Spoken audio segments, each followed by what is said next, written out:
I love rock and roll, so put another coin in the jukebox, baby. I'm a terrible singer, but that is exactly what Ferrari has done.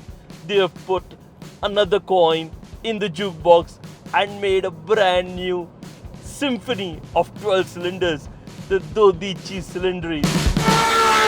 My name is Shivaum Punjabi and you're watching the Cornea Impression. Today we're going to test this car and actually figure out whether the 12 Cilindri actually lives up to the expectations of its lineage and heritage. Let's go.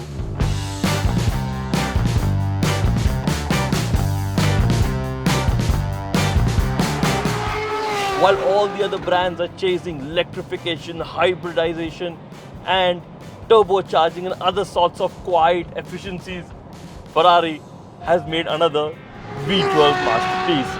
The front mid-mounted naturally aspirated V12 producing 819 horsepower, mated to an 8-speed F1 style dual clutch transmission, 670 Newton meters of torque, 0 to 100 in 2.9 seconds, and carbon ceramic brakes that just stop like this.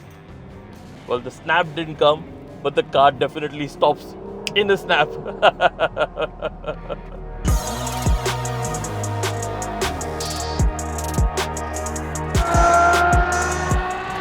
V12 in the 12 Cilindri revs up to 9,500 RPM. It howls away. You know, if you've driven Ferraris or V12 Ferraris in the past, you will notice that this engine is loud enough, but at the same time, it isn't as loud as its predecessors. But at the same time, sounds pretty spectacular. Now you're going to be wondering, if this car is Ferrari enough, does it actually retain the Ferrari-ness that its previous generations had? And that comes down to mainly the handling. Now, straight line performance is obviously spectacular. Like I told you, 0 to 100 in 2.9 seconds. But it all comes down to how this car behaves on the road.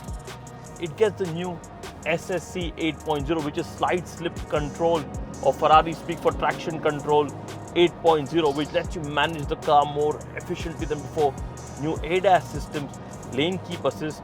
So the car is becoming definitely more modern, more daily drivable. Rear storage, per Mister audio system, and move the gearbox. Hell yeah!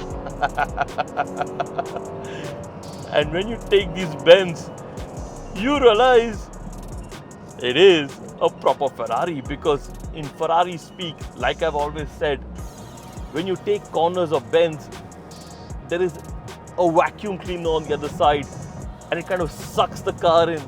This is exactly what happens with the Ferrari 12 Cilindri or 12 cylinders. It's not as hyperactive as the other Ferrari cars, which makes it even more easier to drive, a bit more comfortable while cruising on highways, and generally a much more likable daily driver. It's got air conditioning, navigation, great audio system, well, in the front and in the speakers as well. So it's got a lot going for it. It definitely drives like a dream. The handling is sharp, responsive and precise, letting you place the car exactly how you want. A lot of grip from all the tires from Goodyear. I mean, surprisingly, the tires are from Goodyear, so that was a big surprise for me, and the grip is phenomenal for that. So kudos to Goodyear for making tires for such a capable car. Like I told you, the brakes are on point, the grip is on point, the body balance, the chassis is on point. Obviously recycled aluminium in the chassis, lot of carbon fiber elements all over the place, and then this just beautiful gearbox. Oh, and right now I'm in sport or comfort mode in Ferrari speak. You can move it to race and the car just becomes so much more responsive. There are so many aero elements keeping the car in check, making sure this car just does such a great job.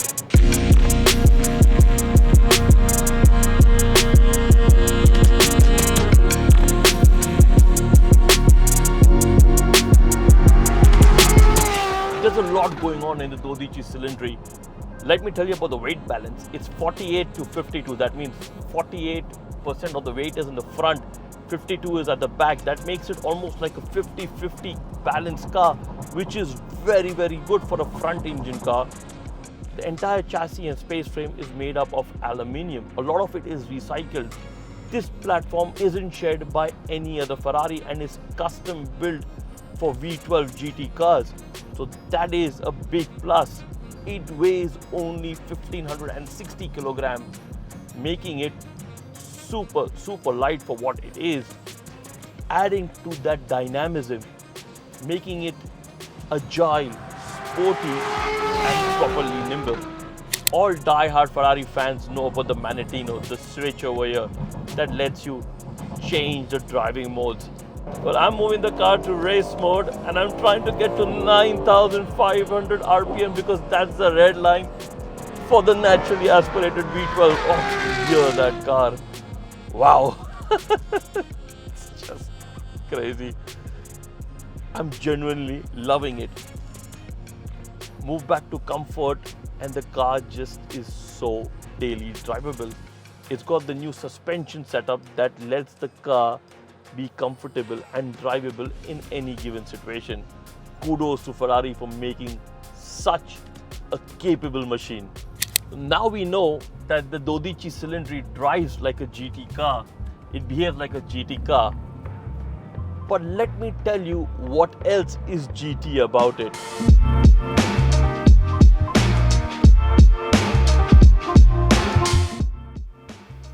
What I am looking at is the inspiration for Ferrari, because this has never been done by them in modern times. Yes, it is a front mid-engine GT car. It has all the necessary characteristics of a GT car. A long silhouetted bonnet in the front, wide haunches, sloping roof line towards the rear and rear wide haunches. Those are typical traits of a GT car. Rear space at the back as well for luggage and multiple things. But I'm just trying to take in all the dynamics of the looks of this car, because look at it. It is beautiful. It is a minimalistic masterpiece in my opinion. It has so much going on for it. Just look at it. It's absolutely beautiful. This front end is inspired by the Ferrari 365 Daytona, my first ever classic Ferrari. Just take this in, because this is the modern interpretation of a 365 Daytona. By the way, the 365 Daytona at its time of production was the fastest car in its time. So a lot of heritage and history coming into the 12 Cilindri, and it's just beautiful. Look at the headlights, this angular front end, and just take a look at how the bonnet opens. Proper clamshell style.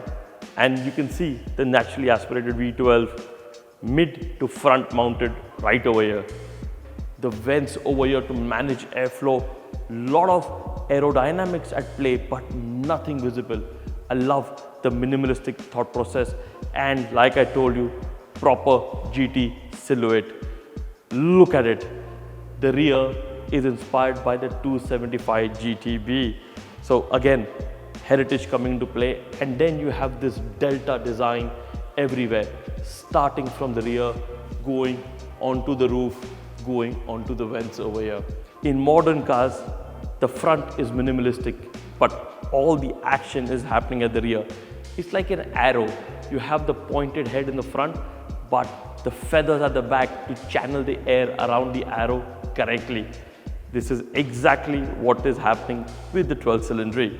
You have the sharp front end and all the aero going around the car, above and underneath the car. And then you have this massive rear diffuser with its ducts and vanes, quad exhaust, and the underbody tray managing the air. Looks spectacular as per me. Plus it has all the Delta design language going for it. The tail lights are very minuscule or very minimal, just like they are on the Roma. I think they could have had some more character to it, but otherwise it's pretty good in my opinion. And then you have almost like a hatchback style boot with enough luggage capacity for a couple of small duffel bags, but enough room to play around with to store more luggage in, making this a proper GT car. And I have to say, I'm loving the color on this thing. I am just loving the color. It's a heritage color called Rosso Imola. Sometimes I have to pinch myself to realize that this is my real full-time job. I am on the inside of a V12 Ferrari, the 12 Cilindri. And look at it. I mean, just look at it. It's got blue leather interiors everywhere. It's got red contrast stitching. The blue is called blue sterling. So pretty much in Ferrari language, the Ferrari tailor-made program is applicable on this. You can customize the interior and exteriors to exactly how you want. But Ferrari has given us this particular spec. It's got the transparent roof on top, the glass roof, and lots of space in the rear to store luggage and all your other stuff for a long GT drive. And then you have the new HMI infotainment system. It gets a new 15.6 inch screen in the front, a center display and a display for the passenger. This obviously is optional, and Ferrari wants you to feel like a pilot. So each space is pointed towards the driver and the passenger. So this space is pointed towards the passenger and this space is pointed towards the driver, making it like individual cocoons or individual areas for you to enjoy the car from. It is definitely spacious, comfortable on the inside, and proper GT driving material. It gets storage over here, your phone charging cables, storage for your phones over here as well, and then some storage on the side, like there is a pocket over here to keep your other phones or anything else that you want. The key storage goes here. There's even some storage on the door cards over here. So there's enough small bits and pieces for you to keep your stuff in. Infotainment is pretty easy to use. Yes, it still has those haptic touch buttons which you get used to after driving Ferraris for a bit. There's buttons at the back of the steering as well. Obviously, these nice chunky paddles for you to engage the gearbox in. And all in all, a fairly good place to be in. You can obviously spec the car with premium sound system like this car has, the Burmester ones. And then you can spec the car with these carbon fiber two-piece sport Daytona seats, which personally I don't like. They are very stiff, very uncomfortable, and provide you no support whatsoever. It's like sitting on a very hard bit of plastic. Honestly, I would prefer the regular comfort seats, which are easily adjustable, have lumbar support, and are fully electrical. So what do you guys think of the looks of the 12 Cilindri? To me, it looks absolutely spectacular. A perfect blend of heritage and modernism. I think this is a proper future classic Ferrari. Let me know in the comments because I am genuinely wanting to hear from you.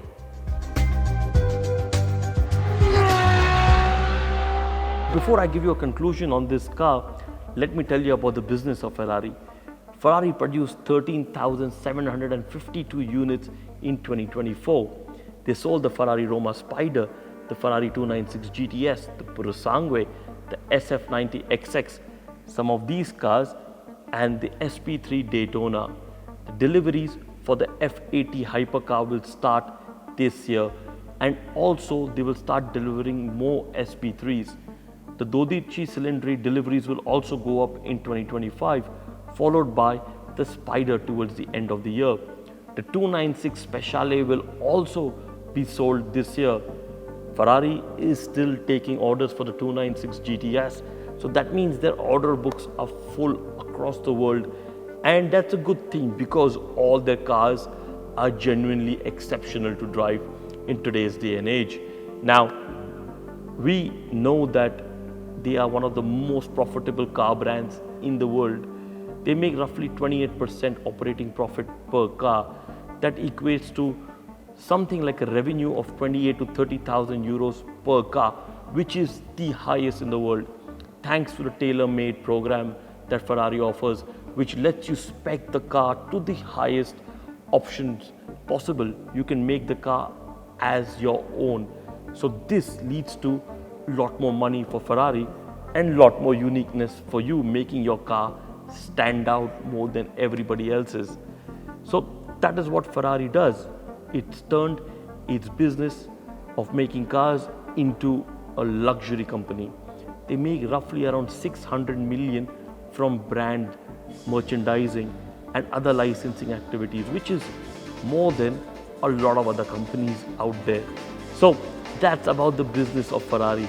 But time to tell you if you guys should actually buy the 12 Cilindri or no.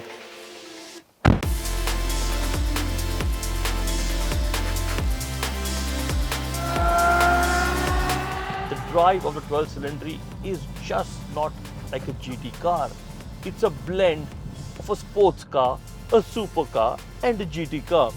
So it has three personalities within this bodywork, and that is spectacularly difficult and challenging to pull off. Usually there is a compromise on one of the aspects, but right now I cannot find a compromise in any aspect, because this is probably, as per me, the best daily drivable Ferrari. For me, this wins hands down. Yes, if you want 4 seats, then you have the Purosangue, but if it's just you, this is the one for me at the moment. I like the 12 Cilindri. The starting price for the 12 Cilindri is roughly around 1.9 to 2 million dirhams, which is around 400,000 odd dollars.